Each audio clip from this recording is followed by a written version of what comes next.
فرماتے ہیں ایک مچھلی اللہ تعالیٰ نے دریا کے کنارے بھیجی. فرماتے ہیں وہ تھی تو مچھلی پر پہاڑ جتنی تھی. بخاری میں لفظ ہیں, حضرت جابر ابن عبداللہ رضی اللہ تعالیٰ عنہ فرماتے ہیں 300 آدمی 18 دن تک اس مچھلی کو کھاتے رہے, مچھلی ختم ہی نہیں ہوئی. مچھلیاں نہیں, مچھلی. کہتے ہیں 18 دن 300 بندہ کھاتا رہا, مچھلی ختم ہی نہیں ہوئی. اور فرماتے ہیں کہ اس کی ہڈی نکال کے, کانٹا کہیں گے آپ اپنی زبان میں, کہتے ہیں وہ نکال کے نا تو اس کو کھڑا کیا نا جب, تو اونٹ کجاوے سمیت اس کے بیچ سے گزر جاتا تھا. 2 اس کے کانٹے جوڑے. فرماتے ہیں وہ اس کا گوشت ہم کھاتے تھے اور اس کی چربی بطور تیل کے ہم جسموں پہ ملتے تھے. بیماروں کو اس سے سکون آتا تھا, تندرستی شفا ہوتی تھی.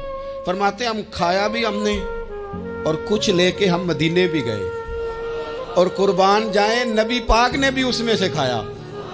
ہم نے عرض کی حضور یہ معمہ کیا ہے, یہ ماجرا کیا ہے؟ تو محبوب نے فرمایا تمہارے پاس غذا نہیں تھی, رب نے تمہارے لیے بندوبست کیا ہے, اللہ نے تمہیں دیا ہے. مکان شروع کر لیا, ایک صاحب نے وہ مکان بنانے لگے. آپ وہ حساب لگا رہے ہیں, کہتے ہیں میرے پاس اتنے پیسے ہیں, اتنے میں نے فلانے دوست سے کہنا ہے اس نے دے دینے, اتنے فلانے رشتہ دار سے کہنا ہے اس نے دے دینے, اتنے فلانے سے کہنا ہے اس نے دے دینے. یہ ساری کاپی بنا کے مکان شروع کر لیا. جو روز کہتا تھا نا کوئی حکم ہو جاتے 10 ہی, سب سے پہلے اس کو کہا میاں پیسے چاہیے. وہ کہندا ہو کل ہی منڈا ٹوریا ہے, کہتے تو پرسوں 10 داتے لب جانے سن. میں آپ کو اپنے تجربے کی بات بتا رہا ہوں. جن لوگوں کا خیال ہوتا ہے نا کہ آپ سٹارٹ کریں فلانا کام, ہم آپ کے ساتھ ہیں, اللہ کا ہی کوئی نظام ہے, وہ بالکل بھی نہیں ساتھ ہوتے. لیکن ایسا نہیں ہے کہ کوئی ساتھ نہیں ہوتا. اللہ تعالیٰ بڑے اسباب پیدا کرتا ہے, وہاں سے دیتا ہے جہاں سے گمان بھی. ہمارا یہ ذہن بن جاتا ہے ہم ساری اپنے حساب سے چلتے ہیں, اتنے رشتہ داروں سے اتنے, کون آپ کے ساتھ چلے گا, سوال ہی نہیں پیدا ہوتا. یہ سارے کام چھوڑ کے سب سے پہلے 2 رکعتیں پڑھو, اپنے رب کی بارگاہ میں, رسول کائنات کی بارگاہ میں گزارشات اور استغاثے پیش کرو, وہاں سے خیر طلب کرو. دنیا دار کیا دیں گے, کیا دے سکتے ہیں, کیا حیثیت ہوتی ہے کسی. اللہ کہتا ہے وہاں سے دوں گا. تو جو اللہ مال دے وہ لینا چاہیے کہ رشتہ داروں کا مال دیکھنا چاہیے؟ جو اللہ دے وہ لینا چاہیے کہ سیٹھوں نوابوں کی جیبیں دیکھنی چاہیے؟ جو اللہ دے وہ قبول کرنا چاہیے یا دیکھنا چاہیے کون سا آدمی کہاں پہنچ گیا؟ چھوڑو, اپنی مٹی پہ چلنے کا سلیقہ سیکھو. کسی کے سنگ مرمر پہ چلو گے تو پھسل جاؤ گے, پھسل جاؤ. اس پر ایک اور بات عرض کر دوں, صحیح بخاری سے, مسلم سے. ایک اور بات, کچھ چیزیں ایسی ہیں جن سے اللہ کی مدد آتی ہے, مدد ملتی ہے. ایک چیز ان میں سے ایسی ہے جس سے بہت مدد نازل ہوتی, وہ ہے کہ جب رب آپ کو دے نا تو پھر آپ بھی اس کے رستے میں دیں, پھر مدد آتی ہے, پھر اور آتا ہے. بخاری مسلم میں حدیث ہے, یہ زیادہ ہی توجہ طلب امر ہے, اس پر آپ غور کریں گے. حضرت ابو ہریرہ فرماتے ہیں کہ نبی پاک علیہ السلام نے فرمایا ایک شخص نے بادلوں کے اندر سے آواز سنی کہ فلاں آدمی کا کھیت اور باغ خشک ہو گیا ہے, وہاں برسو اور اس کے کھیت کو سیراب کرو. وہ بڑا حیران ہوا کہ بادل سے آواز آ رہی. پھر اس نے دیکھا کہ ایک پہاڑی پر بارش ہوئی, وہ بادل وہاں برسا, پھر نالیوں سے ہوتا ہوا پانی ایک طرف چلا. تو جس نے آواز سنی تھی, حضور بیان کر رہے ہیں, وہ بھی پیچھے پیچھے چلا کہ پانی کدھر جا رہا ہے. اس نے جا کے دیکھا کہ ایک مقام پہ ایک باغ کو وہ پانی لگ رہا ہے اور ایک آدمی وہ پانی لگا رہا ہے.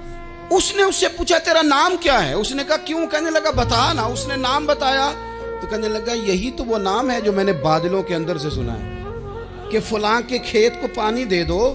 اس نے کہا یار تو کیا عمل کرتا ہے کہ اسپیشل تیرے لیے بارش برسے. یہ بخاری پڑھ رہا ہوں, سیاستہ سے حدیث عرض کر رہا ہوں.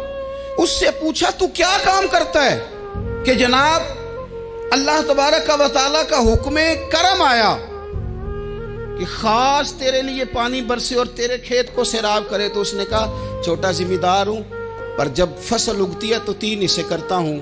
ایک حصہ اپنے بال بچوں پہ, بہن بھائیوں پہ خرچ کرتا ہوں, ایک حصہ پورا, اور ایک حصہ دوبارہ کاشتکاری پہ لگاتا ہوں, اور تیسرا حصہ خالص میں نے مسکینوں, یتیموں اور غریبوں کے لیے رکھا ہوا.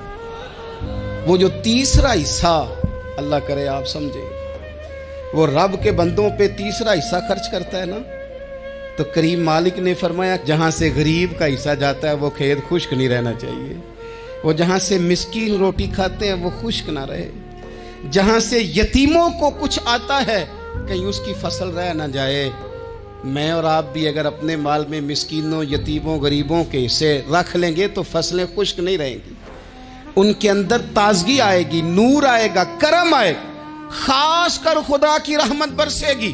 مدد اللہ سے چاہیں، اپنی توجہات کا مرکز رب رسول کی ذات کو بنائیں، پھر آپ محسوس کریں گے کہ بڑی جلدی اللہ تعالیٰ کی مدد آنے لگی ہے۔ کبھی آپ صرف کہہ دیں نا میرا رب میرے ساتھ ہے، اس لفظ میں اتنی طاقت ہے کہ دشمن ویسے زہر ہو جاتا ہے۔ زندگی میں کسی سے بھی لڑائی ہو اچھی طرح سوچ لیں کہ اللہ اس طرف ہے یا اس طرف ہے۔ اگر آپ زیادتی پہ ہیں تو پھر رب مظلوم کی جانب ہے۔